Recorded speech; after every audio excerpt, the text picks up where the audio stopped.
پتا ہے کہ عالم جو ہے وہ بڑے جاہل ہوتے ہیں، ان سے بات کرنا زیادہ آسان ہوتا ہے، عام آدمی جو ہے نا وہ چھوٹا جاہل ہوتا ہے.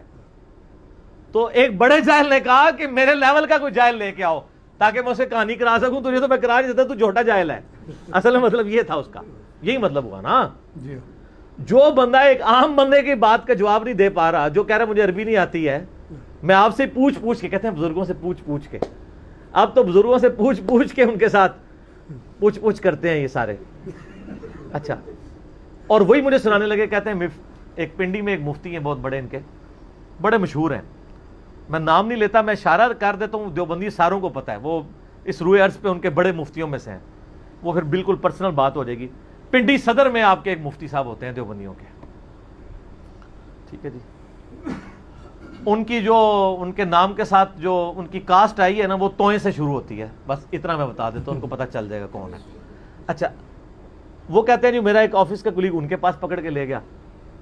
ان کا جی آپ کیا ہیں؟ ان کا میں جاہل ہوں. سٹارٹ ہی سے کرتے ہیں، جاہل ہوں، آپ سے سیکھنے آئے ہوں، یہ نہیں پتا کرنے کیا آئے ہوں. ٹھیک ہے نا.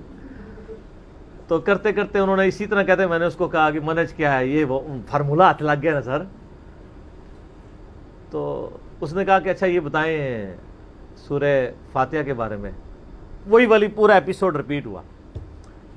اب اس کو تو پتا تھا کہ یہ مسئلہ خراب ہے. اس نے کہا نہیں، ہم تو سنن مانتے ہیں سورہ فاتحہ پڑھنے کو. اس نے کہا سر اگر آپ سورہ فاتحہ کو سنت مانتے ہیں تو آپ کی جو فقہ حنفی کی کتابیں ہیں ان میں تو نہیں لکھا ہوا. وہ کہتا نہیں میں کوئی ذمہ دار نہیں ہوں، ہم سنت مانتے ہیں. اس نے کہا اچھا آپ مانتے ہیں تو آپ پڑھتے کیوں نہیں ہیں؟ سر ماننا ہی ہے. وہ کہتے ہیں اس بات کو چھوڑیں.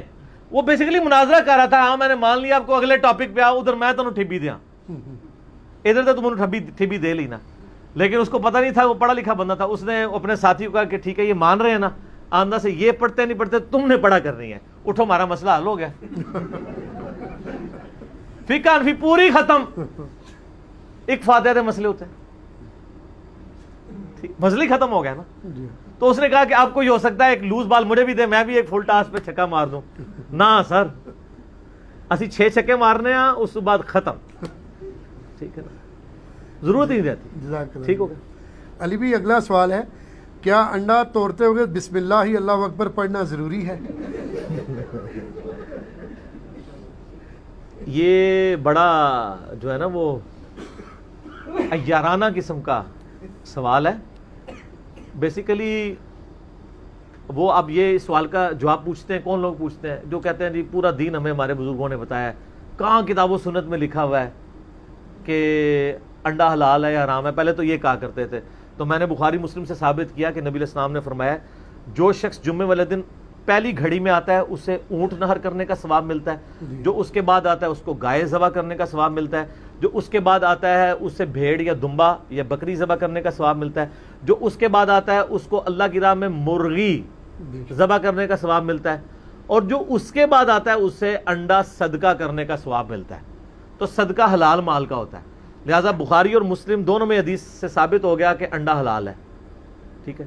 پھر اس حدیث میں الفاظ ہیں کہ اس کے بعد جب ممبر پہ خطیب بیٹھ جاتا ہے تو فرشتے رجسٹر بند کر دیتے ہیں اور پھر وہ ذکر کو سنتے ہیں. ذکر سے مراد اس عالم کی تقریر کو، بشرطے کہ وہ کہانیاں نہ ہو، کوئی کتاب و سنت ذکر ہو. ٹھیک ہے. تو اس حدیث سے ثابت ہوا کہ انڈا حلال ہے. اس حدیث میں انڈا صدقہ کرنے کا ثواب ہے، انڈا ذبح کرنے کا نہیں. اور ذبح یاد رکھیں اس چیز کو کیا جاتا ہے جس میں سے خون نکلتا ہو، کیونکہ ذبح کا مقصد یہ ہے کہ بلڈ کو آپ نے نکالنا ہے تاکہ جراثیم ختم ہو. ذبیحہ ہم اسی لیے کرتے ہیں نا تاکہ خون نکل جائے.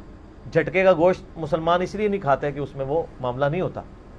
تو تکبیر پڑھ کے ذبح اس چیز کو کیا جاتا ہے جس میں سے خون نکلتا ہے. مچھلی کو تو کوئی ذبح نہیں کرتا، بس وہ نکال لیں، وہ مردہ بھی ہو تو وہ پاک ہے، حلال ہے، آپ کھائیں. سمندر کا مردار حلال ہے. تو انڈے میں سے اگر خون نکلتا ہے تو اس کا ذبیحہ ہوگا نا. تو انڈے پہ بسم اللہ اللہ اکبر نہیں پڑھنا ہوگا. یہ صحیح مسلم میں حدیث ہے کہ نبی علیہ السلام جب بھی کوئی جانور ذبح کرتے تھے تکبیر پڑھتے تھے. تو انڈے کو ذبح نہیں کیا جاتا، انڈے کو توڑا جاتا ہے. اس لیے وہاں الفاظ ہیں انڈا صدقہ کرنے کا ثواب. اگر وہاں لکھا ہوتا انڈا ذبح کرنے کا تو تکبیر بھی ہم پڑھ دیتے. لہٰذا انڈا توڑنے کی کوئی تکبیر نہیں ہے. ہاں جرنل